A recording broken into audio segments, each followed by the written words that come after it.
हिमालय की ऊंची ऊंची बर्फीली चोटियों के बीच उत्तराखंड की अलकनंदा नदी के किनारे स्थित है पवित्र धाम बद्रीनाथ टेम्पल।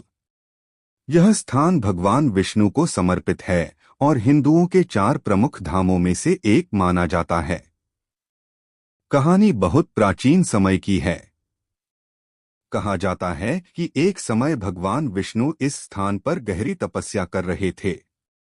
उस समय यह पूरा क्षेत्र घने बदरी के पेड़ों, जंगली बेर के वृक्ष से भरा हुआ था। हिमालय की कठोर ठंड में भगवान विष्णु ध्यान में लीन थे। भगवान की इस कठिन तपस्या को देखकर माता लक्ष्मी का हृदय द्रवित हो उठा।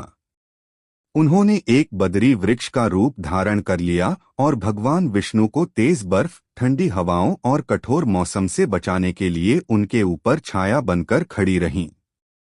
जब भगवान विष्णु की तपस्या पूरी हुई, तब उन्होंने माता लक्ष्मी के इस त्याग और प्रेम को देखकर कहा, हे देवी, तुमने मेरी रक्षा के लिए स्वयं कष्ट सहा है, इसलिए आज से यह स्थान तुम्हारे नाम से भी प्रसिद्ध होगा।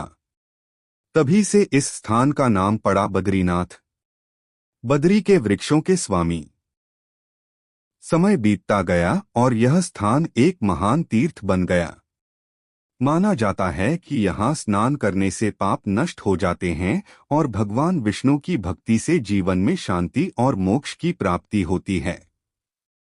बाद में महान दार्शनिक और संत आदि शंकराचार्य ने इस मंदिर की पुनः स्थापना की और इसे एक प्रमुख तीर्थ स्थल बनाया। आज भी हर साल लाखों श्रद्धालु कठिन यात्रा करके बद्रीनाथ धाम पहुंचते हैं और भगवान विष्णु के दर्शन करके अपने जीवन को धन्य मानते हैं।